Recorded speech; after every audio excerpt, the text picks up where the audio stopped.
तो दोस्तों, आज हम बात करने वाले हैं वेला द जोर मूवी के बारे में, जो कि एक बहुत ही रोमांटिक सा मूवी है। मुझे पता है कि आप लोगों को कैसा मूवी पसंद है, तो आज मैं आपके ही पसंद के हिसाब से मैं मूवी लेकर आया हूँ। तो मुझे भी पता है कि मेरे व्यूवर्स को कौन सा मूवी पसंद है। तो चलिए दोस्तों, बिना टाइम को गवाए मूवी को शुरू करते हैं। और ये मूवी आप लोग लास्ट तक जरूर देखना, आपको भी बहुत ही मजा आएगा, क्योंकि आप लोग जैसे मूवी चाहते हो वैसे ही है। तो चलिए दोस्तों, मूवी शुरू करते हैं। तो मूवी की शुरुआत एक कपल के साथ होती है, जिसमें हस्बैंड का नाम पायरी और वाइफ का नाम बेला होता है। तो हम देखते हैं कि वो दोनों साथ में कहीं नहा रहे होते हैं। तभी उन दोनों में किसी बात को लेके बहस हो जाती है। अब हस्बैंड पायरी गुस्से में अपनी वाइफ बेला को नीचे उतरने को कहता है, लेकिन बेला उसको मना कर देता है। इसीलिए पायरी अपने दोनों नौकरों को उसके वाइफ बेला को नीचे उतारने को कहता है। अब पायरी दोनों नौकरों के सहारे बेला को एक पेड़ से बांध देता है, जिसके बाद पायरी उन्हें बेला पर कूड़े बरसाने को कहता है और वो अपने मालिक की बातें मानकर बेला पर कूड़े भी बरसाने लगते हैं। यहाँ हम देखते हैं कि वो नौकर अब अपने कपड़े उतारते हुए बेला के पास पहुंचता है और उसके साथ जबरदस्ती करने लगता है। लेकिन यहाँ पर बेला को भी काफी एंजॉयमेंट मिल रही थी। और फिर इसी के साथ हम अगले सीन में आ जाते हैं, जहाँ हमें पता चलता है कि वो बस एक सपना देख रही थी। तभी वहाँ पर उसका हस्बैंड भी आ जाता है और इस सीन में हम देखते हैं कि बेला और पायरी को शादी किए हुए 1 साल से भी ज्यादा हो चुका है। फिर भी उन दोनों के बीच में अभी तक कुछ भी नहीं हुआ था। इसी के साथ वो दोनों अलग अलग बेड पे भी सोया करते थे और वो इस बार भी ऐसा करते हैं। अब काफी समय बाद पायरी और बेला पायरी के फ्रेंड से मिलने पहुंचते हैं और यहाँ उस फ्रेंड का नाम हेनरी था और वो अपने वाइफ के साथ आया हुआ था। अब उनके मुलाकात के दौरान बेला देखती है कि हेनरी उसे बुरी तरह से देख रहा था, यानी गंदी नजरों से बेला को देख रहा था। अब इसी के बाद बेला हेनरी के वाइफ के साथ जा रही होती है, लेकिन यहाँ बातचीत के दौरान बेला को एक औरत के बारे में बताती है। यहाँ वो बताती है कि वो औरत एक अमीर होने के साथ साथ दूसरे अमीर लोगों के साथ संबंध बनाया करती थी। अब इस बातचीत के दौरान बेला को काफी इंटरेस्ट भी आता है और जब वो अपने घर पे होती है तब वो अपने हस्बैंड पायरी से पूछती है कि क्या उसने कभी भी अमीर औरत के साथ संबंध बनाया है, जिसपे पायरी उसकी बातों में कमी बढ़ता है और यहाँ पर वो बताता है कि उसने अपने यौवन के दिनों में काफी अमीर लड़कियों के साथ संबंध बनाया है।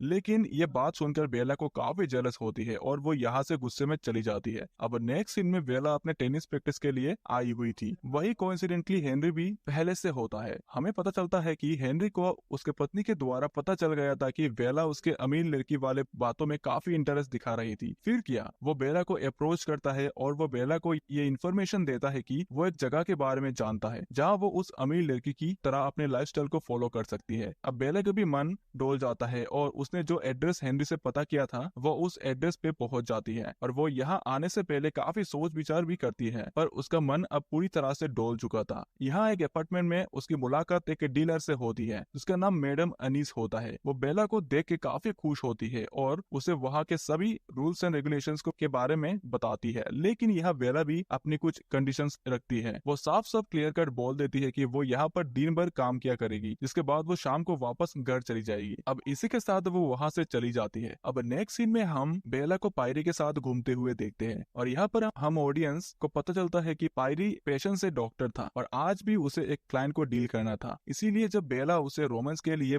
बोलती है तब वो उसे आज नहीं बोल के मना कर देता है। लेकिन इसी दौरान बेला का माइंड शिफ्ट होता है और वो फिर से उस अपार्टमेंट में पहुंच जाती है, जिसके बाद वो अपना फेक नेम भी रखती है और मैडम अनीस उसे उसके पहले क्लाइंट से मिलवाती है, जो कि दिखने में काफी मोटा और अमीर होता है। हम देखते हैं कि वो आदमी पहले से ही इस काम में रेगुलर होता है और वो इस वक्त भी 2 औरतों के साथ था। अब मैडम अनीस वेला को उस आदमी के साथ सोने के लिए कहती है, पर आज वेला का पहला दिन था, इसीलिए वो काफी परेशान होती है। इसीलिए मैडम अनीस उसे अपने बातों में फंसाकर उसे उस अमीर आदमी के साथ सोने के लिए राजी कर लेती है और होता भी कुछ ऐसा ही है, जहाँ बेला को काफी मजा भी आता है। यही से कहानी अगले कदम पर आ जाती है, जहाँ बेला को ये सब करते हुए काफी दिन हो जाता है और अब उसे एक बुढ़ा क्लाइंट भी मिलता है। लेकिन औरों से अलग वो बेला को अपने घर चलने को कहता है और उसके आलीशान महल में पहुंचते ही वो कुछ भी करने से पहले उसे उसकी मरी हुई बेटी की तरह सजने को कहता है और जिसके बाद वो उसे एक कब्र में डाल देता है। और यहाँ पर वो आदमी बेला को अपनी बेटी समझकर उससे माफी मांगने लगता है और तब वो बेला को वहां से जाने के लिए भी अलाउड कर देता है। और यहाँ हमें पता चलता है कि वो आदमी बेला के साथ कुछ गलत काम नहीं करना चाहता था, बल्कि वो उसे अपने पर्सनल काम के लिए बुलाया था। अब ये सब होने के बाद उस घर घर का नौकर बेला को धक्का मार के घर से बाहर फेंक देता है। खैर बेला अपने घर भी आ जाती है जहाँ वो पायरी के साथ सोने का डिसाइड करती है और हम ऑडियंस देखते हैं कि अब बेला उसके साथ उसी के बेड पे सो जाती है।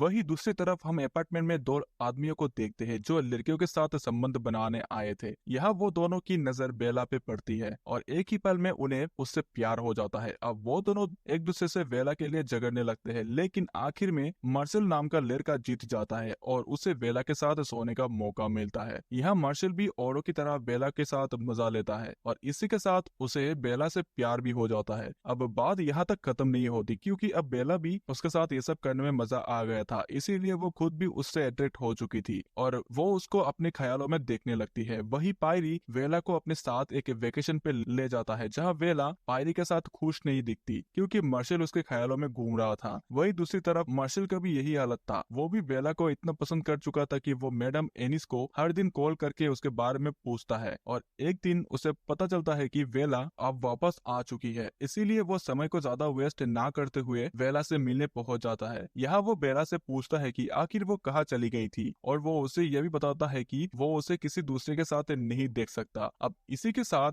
उन दोनों में फिर से वही सीन होता है और सब कुछ होने के बाद बेला उसे बताती है कि वो किसी दूसरे आदमी को पसंद करती है और हम ऑडियंस को यह बात पता होती है कि वो आदमी और कोई नहीं बल्कि पायरी होता है। अब यहाँ मार्शल इस बात से काफी परेशान हो जाता है और अपने नेक्स्ट प्लानिंग के टूर में पायरी को खत्म कर देने का सोचता है। वही दूसरी तरफ कुछ दिन बाद हम पायरी के दोस्त हेनरी को देखते हैं जो कि उसी अपार्टमेंट में मैडम एनिस से मिलने आता है और यहाँ वो बेला को अपने सामने देखकर कुछ समय के लिए उसे बुक कर लेता है। अब यहाँ वेला काफी डर जाती है, वो नहीं चाहती थी कि हेनरी उसके हस्बैंड को इन सब के बारे में बताए और यहाँ तक वेला अपने शरीर को बेचने को भी तैयार थी। वो हेनरी को उसके साथ कुछ करने के लिए भी कहती है, लेकिन हेनरी उसे कुछ भी करने से मना कर देता है। वो बेला को बताता है कि उसने कभी भी नहीं सोचा था कि वो यहाँ पर काम करेगी और अब वो इस जगह पर काम कर चुकी है, इसीलिए उसे अब पसंद भी नहीं करता है। और आखिर में वो ये भी बताता है कि उसे डरने की कोई जरूरत नहीं है क्योंकि वो पायरी को कुछ भी बताने वाला नहीं था। अब इसी के साथ वो बेला को उसके दिन का पैसा देकर वहाँ से चला जाता है। वही बेला हेनरी के बातों से अपनी गलतियों को महसूस करती है। वो समझ जाती है कि उसने काफी कुछ गलत किया है और वो अब उस काम को छोड़कर जाने का सोचती है, लेकिन मैडम एनिस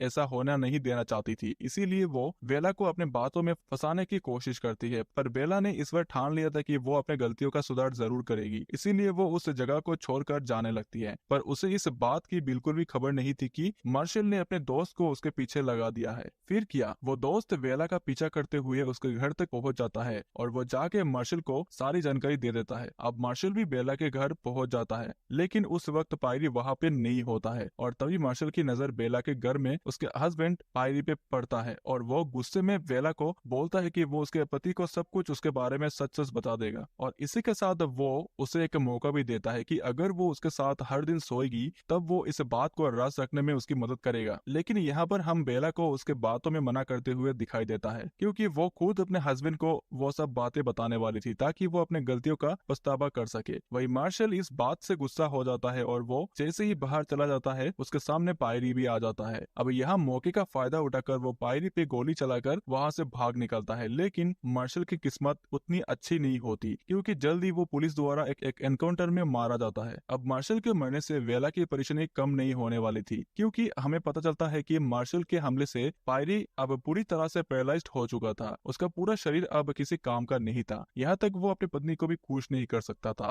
लेकिन यहाँ पर हम वेला को देखते हैं जो अब अपने हस्बैंड को ना टुकराते हुए उसके साथ रहने लगती है और एक दिन हेनरी भी पायरी से मिलने आता है और यहाँ वो वेला को बताता है कि उसने उसके दोस्त की आंखों में आंसू देखा था जो बताती है कि वो अपने पत्नी को खुश नहीं रख पा रहा है, इसीलिए वो काफी पेन में है। यहाँ हेनरी बेला को बताता है कि वो पायरी को सब कुछ बता देगा और वो ऐसा ही करता है। अब हम अगले सीन में बेला को उसके पास बैठे हुए देखते हैं जहाँ पायरी के आंखों से आंसू गिरने लगते हैं। अब बेला भी इस चीज को देख लेती है और वो समझ जाती है कि हेनरी ने उसे सब कुछ बता दिया है, जिसके बाद बेला फिर से ख्यालों में खो जाती है जिसमें इस बार वो अपने हस्बैंड को बिल्कुल ठीक होता हुआ देखती है और इसी के साथ वो दोनों एक दूसरे के साथ करीब आ जाते हैं और फिर यहाँ पर मूवी एंड हो जाता है। दोस्तों ये मूवी बहुत ही मजेदार था, तो आप लोगों को ये मूवी कैसा लगा कमेंट पे जरूर बताना और वीडियो अच्छा लगे तो वीडियो को लाइक एंड चैनल को सब्सक्राइब जरूर कीजिएगा। मिलते हैं एक और नई जबरदस्त कहानी।